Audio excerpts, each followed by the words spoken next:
Your next promotion is within your control, and this podcast shows you how to get there. Welcome to episode number 120. In today's episode, I am showing you how being irreplaceable in your current position is actually holding you back from reaching that higher level executive role, and exactly what you can do to stop this terrible pattern. And exactly what you can start to do to make sure that you're setting yourself up to not only reach those higher level executive roles, but to be successful once you actually get there. Listen on. Welcome to Maximize Your Career with Stacy Mayer, a podcast about achieving your career goals while also being yourself.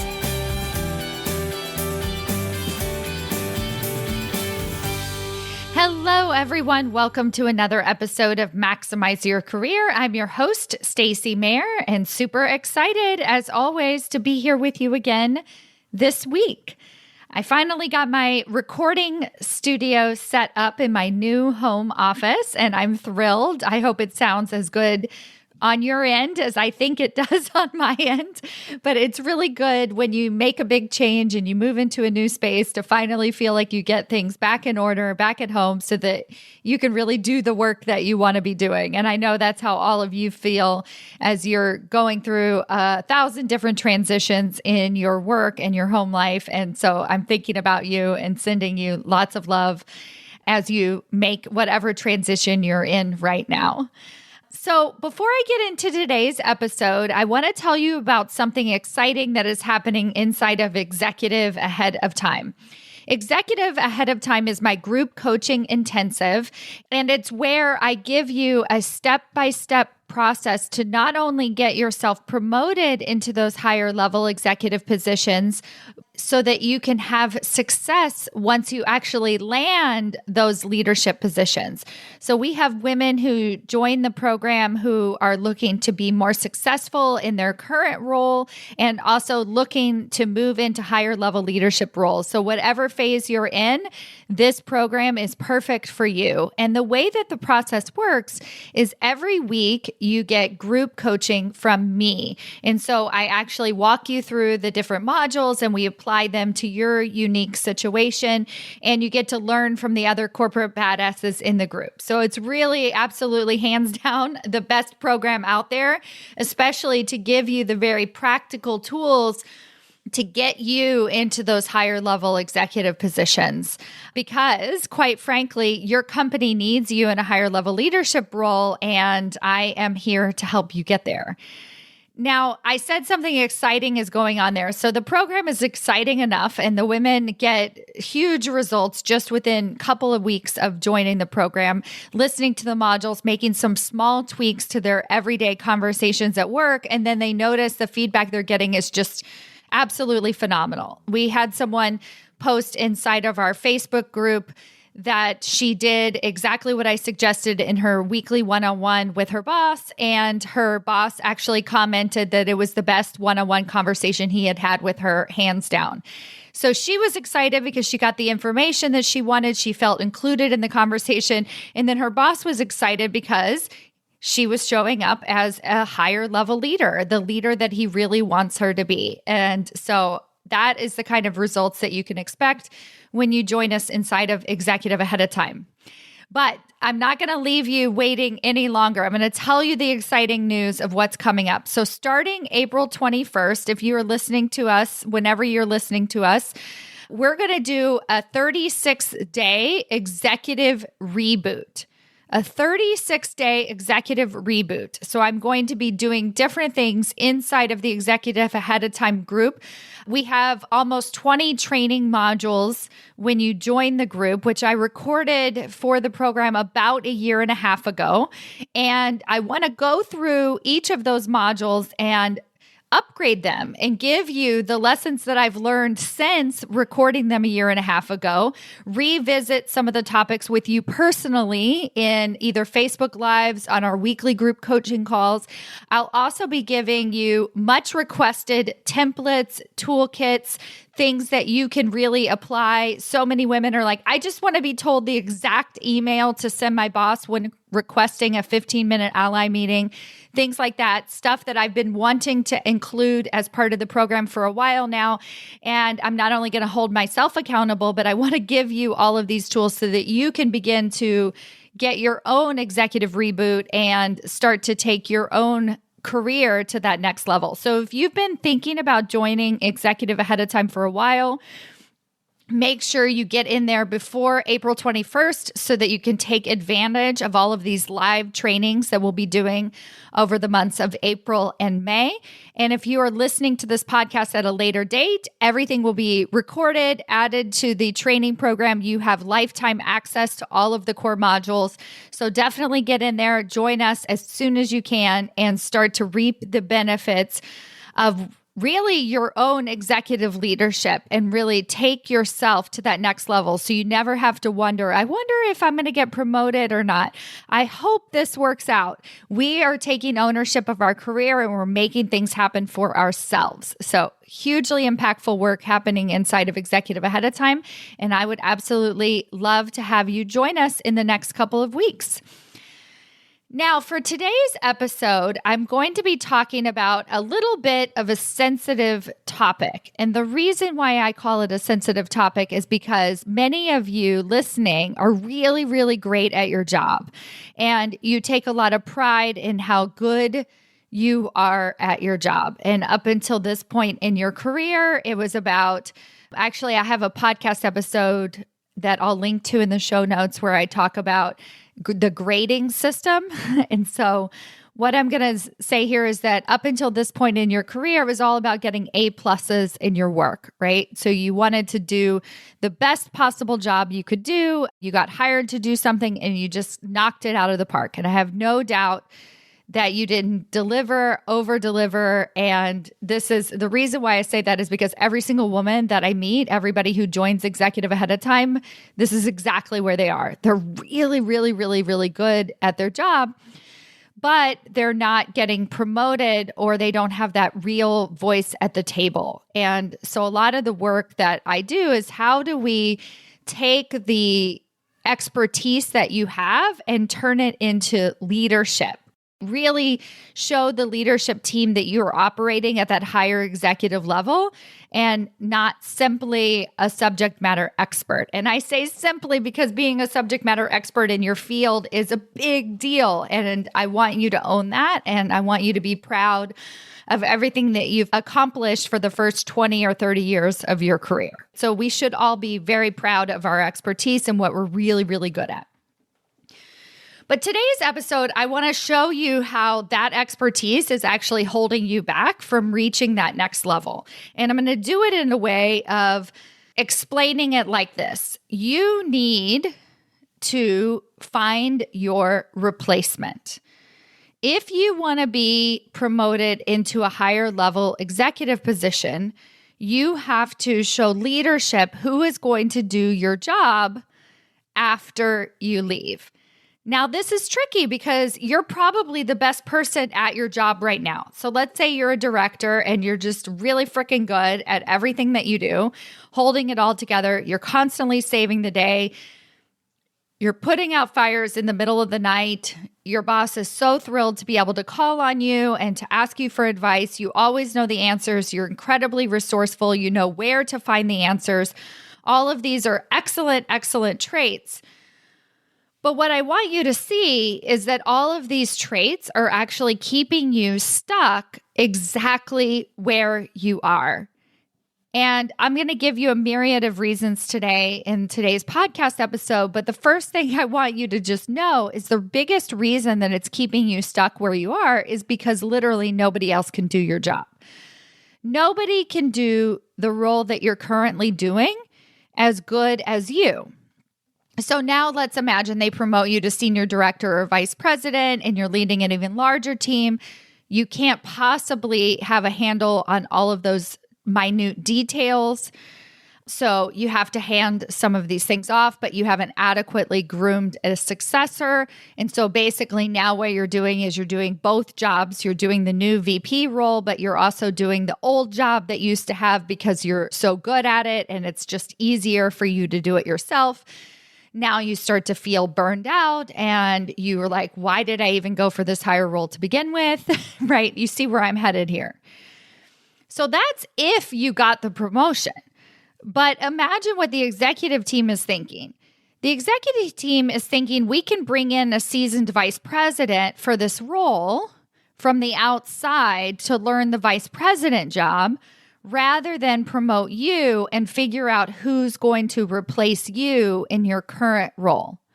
I really want that to sink in. Imagine if you're a C-suite executive and you're looking at your org chart and you're thinking about hiring for a new VP or SVP level.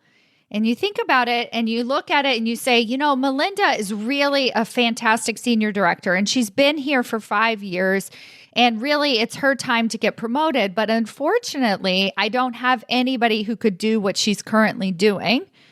But I could hire for a VP level role to be her boss.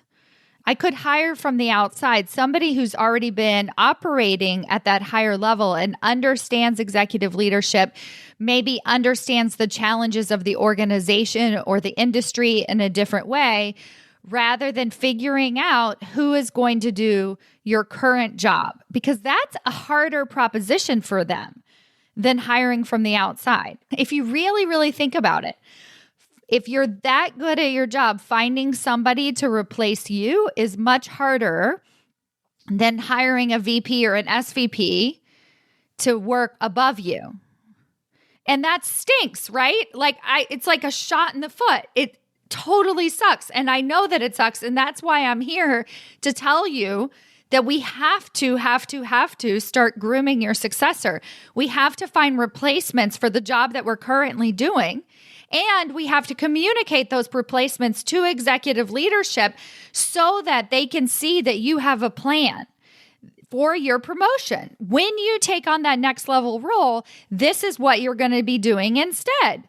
And that needs to happen yesterday. I was doing a stakeholder interview for one of my clients, and I interviewed her boss, who was the CEO. And we were talking about her ability to get promoted into a COO position. And he just flat out told me, I can't promote her because we don't have anybody who could do her job. And I was like, what? And so I inquired more. I said, well, what would that look like? Who would need to come on board? What about the people who are currently working for her, right? And then he came up with several ideas, but that's not something that is a top priority for him. It's actually easier for him to hire a COO from the outside and leave her in the position that she's currently in. Do you see where the predicament is here? Look at it from the executive team's perspective and the numbers of their priority list. So I go back and I tell her this and I say, you know what? He says that you're too good at your job and we need to find a replacement for you. Otherwise, you're never going to be promoted to COO. And she's like, first of all, she's annoyed and frustrated, of course, rightfully so. But here's the good news. We found out. We have the answer, right? So many of you aren't actually being told that's the reason you're not getting promoted. It's amazing that the CEO told me this. And of course, he could tell me this, but he wouldn't tell her directly that because it sounds so weird to actually say that. So luckily, she had that information because I was a coach and I was the go-between. And because it was easier to tell me and I know the right questions to ask him to get him to tell me these things. Anyway, so we go back to her. She figures out a plan and she does. Of course, she has a successor. Many of you do already have a successor. Of course, her successor is probably 3 different people, not just one. And we all know that too, right? If we ever leave, 3 people are going to have to do our job, but that's fine because that's legit. You can map it out to your CEO and say, okay, this is who's going to do my job when I get promoted to COO. So she developed her succession plan. She mapped everything out. She returned, had a follow-up conversation with her boss about her succession plan. He agreed to it. He thought it was a fantastic idea. And then separately, within 2 months, he promoted her to the COO position. You see? That's how it works. It is very difficult for the executive team to promote you if nobody else can do your job. So now I mentioned that you could get promoted anyway, of course, and many of you have been there before and experienced burnout because nobody else can do your job, and now you get promoted, and then you bring all of your bad habits with you, and you can't operate at that higher leadership level, so you just find yourself with a higher title, maybe a little bit more pay, but you're hating your life. You're working around the clock, you're trying to solve everybody's problems, and you're still not invited to the executive team. So this is where I find a lot of women who enter executive ahead of time. They will already be in these SVP positions, but they find themselves still doing what they were doing in the lower management roles because they brought all of that desire to fix everything, to be the smartest person in the room, everything like that along with them. Another thing that comes up for a lot of women that I meet is this fear. So if I start making changes, what will the leadership team think of me? Will I truly be replaceable? We're all so deathly afraid of being fired, of being let go, of being irrelevant. And I want you to remember that if you're really, really good at your job and you've worked really, really hard to get there, that fear is real. Okay. And I want to acknowledge you for that. And I want to say that's okay. It's okay to be a little bit scared that if you start shifting and you start communicating in this way, then they're going to say, oh, well, we don't really need her in that role to begin with. And we don't have a higher level position for her, so we don't really need her at all. Which is terrible, right? So I want to acknowledge that fear. And now I want to say that we're not doing these changes overnight. So my process is called executive ahead of time.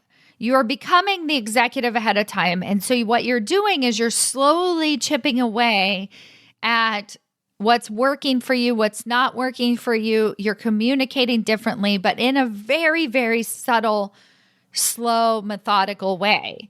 Just like the win that I gave at the beginning of this call, I was talking about the woman who started communicating differently with her boss in a single one-on-one.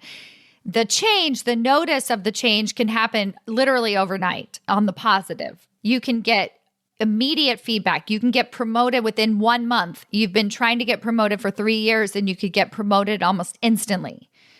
This is really, truly what's possible for you. But I also want you to know that what we're doing is not crazy. So you're not walking into your office one day and being like, okay, I am going to give up all my responsibilities, everything that I'm really good at, and I'm not going to do any of it right now. I'm totally replaceable. I'm going to delegate everything that I'm doing. This is actually more what it looks like. You are going to first realize that this is what you're doing. You are relying on your subject matter expertise to get ahead. And if you're still feeling stuck in your position, that means that it's too much. You're relying on your subject matter expertise to get ahead. You are putting yourself in the position where you are technically irreplaceable. So the first thing I want you to do is just acknowledge that that could be true, that might be true. If you are constantly called in the middle of the night to put out fires, but yet you're not being invited to the leadership team meetings, then it most definitely is true. All right, so the first thing is acknowledging it. And then, according to today's episode, I really want you to think about who would do your job if you got promoted. Now, you'll still be there because you're going to get promoted and you'll be working above these people. So maybe they're your direct reports now. They'll still be your direct reports. You'll still be leading them, but you'll be leading them at a higher level. So you're going to start to think about who are your successors. You'll identify them. Again, it might be multiple different people doing your job, very likely. Then you're going to think about how can I start to groom those successors? How can I start to step back a little bit and let them take over, let them take ownership of something? Maybe let them lead a meeting that you would normally be in charge of. Let them attend on your behalf. Maybe you don't attend at all. Let them make powerful decisions, things like that, where you're starting to pull back a little bit, really thinking about who is going to take over when you get promoted. Now you're going to communicate. Now, this is the most important part of this process. You're going to communicate what it is that you're doing with your boss, with executive leadership. You're going to let them know that you started grooming your successor. You're going to let them know what's working and what's not working. You're going to ask for their opinion. Do you think that this makes sense? As the organization continues to grow, as I grow in my career, you don't have to say, as you promote me to COO, which you could, totally, but you don't have to. You could just say, as I grow into the next level, as I grow into the next role, is this a possibility? Does this make sense? Is this somebody who could take over my role? Now you're getting feedback because what they're going to say to you is going to be pretty direct. They'll be like, well, yeah, that's all fine and good, but unless you get these skills, you're not going to be a COO, right? And you're like, oh, okay, really? Now we're having a real conversation about where the gap is for you and what you need to start learning and showing up as and building relationships and communicating and things like that. Because up until this point, it was like, well, maybe Melinda just doesn't want to get promoted because she's really good at her job and she seems to be happy right where she is. So we'll just leave her there for a while. And I'm happy because I don't have to do anything more, right? I don't have to change anything. She's really great at her job. I don't have to worry about her. So that's not the problem. I don't want to mess it up. I don't want to promote her and mess everything up. And so what you want to do is you want to start to show executive leadership that if you got promoted, you're not going to mess anything up. You're going to be operating at this higher level, and the people below you are going to be taking over other responsibilities.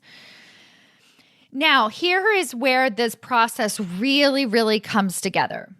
When you start communicating like an executive leader, and in today's episode, I'm showing you how to communicate like an executive leader by communicating about the long-term vision. So executive leaders are technically not supposed to be very reactionary. Ideally, yes, they pivot quickly. Yes, they make quick decisions. Yes, they make bold decisions. But ideally, they're making decisions from the long game. They're looking at the future forecast, right? They're having conversations about the future of the organization with the CEO, with the executive team. They're thinking in a bigger, bolder, smarter way. And so what you're doing is you're showing executive leadership that I'm thinking about my role in a bigger, bolder, smarter way. So you're communicating with executive leadership as an executive leader. You're asking higher level questions as an executive leader. So what starts to happen? Previously, prior to listening to this podcast and implementing some of these changes, you were seen as the subject matter expert, as the person who was really, really great at their job, as this one singular thing. Now you're showing executive leadership that you're really phenomenal as an executive leader, that you are capable of making big, bolder decisions at a higher level. The other thing is, here's the funny thing, is that you may think a lot of advocating for your career and your promotion is very selfish, but the way that I'm teaching you this process is incredibly unselfish. So what's selfish is being the only person who can do your job. Think about it. That is so incredibly selfish. Every time you go on vacation, things fall apart. There was a woman, an executive ahead of time, that took this as a compliment. So she was out on maternity leave, and her boss said to her, like, "Oh, I'm so glad you're back. Everything totally fell apart when you were gone." And that feels good, right? It's like a nice dopamine hit. It's terrible in terms of becoming an executive leader, you do not want things to fall apart when you're gone. That is completely irresponsible of you. So do you see how selfish that actually is? Really, truly. And so when you're saying to executive leadership, look, I am not so attached to this role and being known as the subject matter expert, I am willing to hand off responsibilities to 6, 8, 10 team members, right? To several different people because I'm here for the long haul. I want to make this company successful. This company is bigger than just me having this teeny tiny area of expertise. It's important to me that more people know my role. Now you're acting as an executive leader. You're showing them that you care about the organization. And so then they look at that and they're like, oh my gosh, we totally need her in a vice president role, right? She must be included in these management team meetings because she gets it. It's incredibly unselfish. It's amazing how this works. And then at the end of the day, you look back and you're like, whoa, now I'm leading a team of 200 people, but I don't actually have to do the work in terms of the details. I'm coming up with the ideas.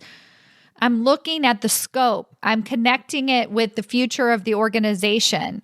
I'm making big, bold decisions, but I'm doing it in a super smart, calculated way that really benefits the organization. I'm getting enough sleep. I'm loving my job. I look forward to going to work. All of those things that we wish we had. But as long as you are still irreplaceable, then you are basically showing the executive team that you cannot be promoted, that you do not have time to join the executive team meetings. Now, the last thing I want to leave you with is a scenario of your fear playing out, okay?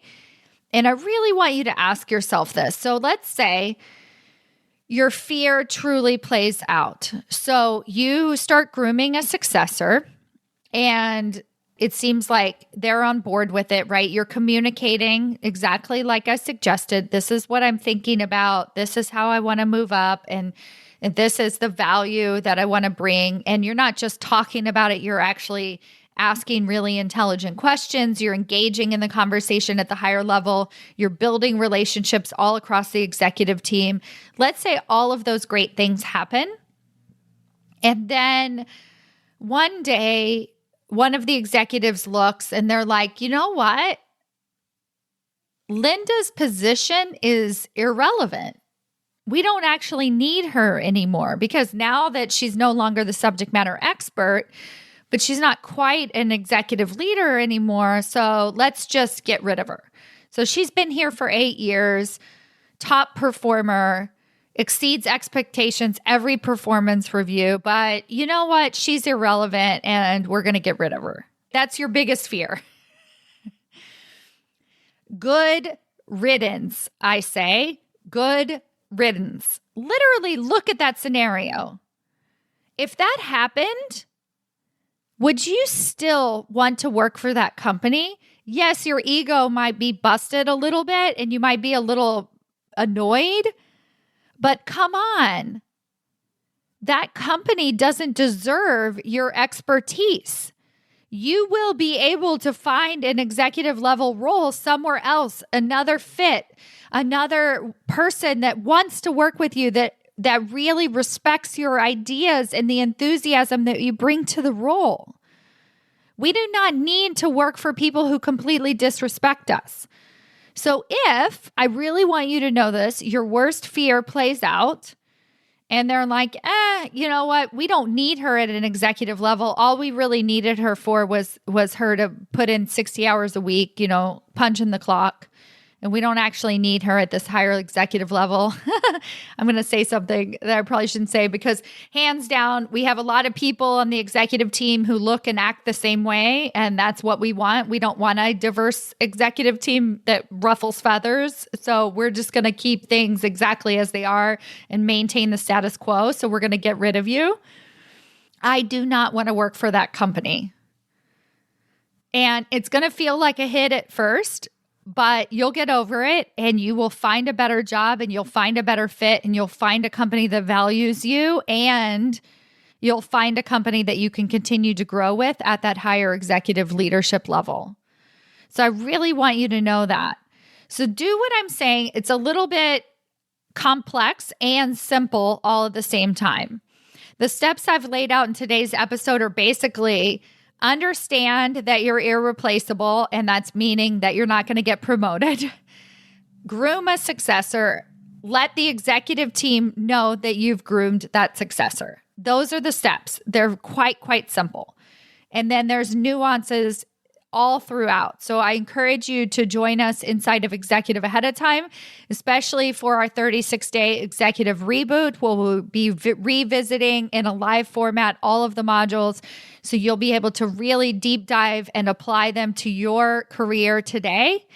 And otherwise, I can't wait to see what happens next once you start to pull yourself out of the weeds, start operating at that higher executive level, owning your worth and your value at your organization. Know that they need you in the C-suite more than you need them, and go out there and make some things happen for yourself. Thank you so much for listening, and I'll see you next week. Bye.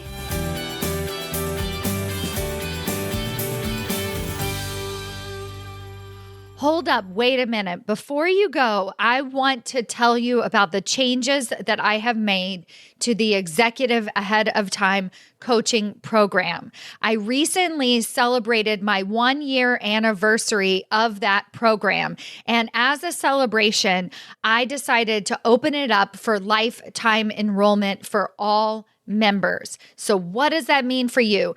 It means that as soon as you join us inside of Executive Ahead of Time, you get immediate access to the 24 core training modules. You will get weekly live group coaching from me, and you'll also be invited to our weekly roundtable discussions where you get to connect with other peers, other powerhouse women, all looking to advance themselves into senior executive leadership positions for life. You are going to get lifetime access to everything that I offer inside of Executive Ahead of Time. So if you've been listening to this podcast and you resonate with everything that I share here, then run, do not walk to join us inside of the program. Go to executiveaheadoftime.com to register yourself today for lifetime enrollment. The earlier you register, the more lifetime coaching you get from me inside of the program. Go to executiveaheadoftime.com, and I cannot wait to see you inside.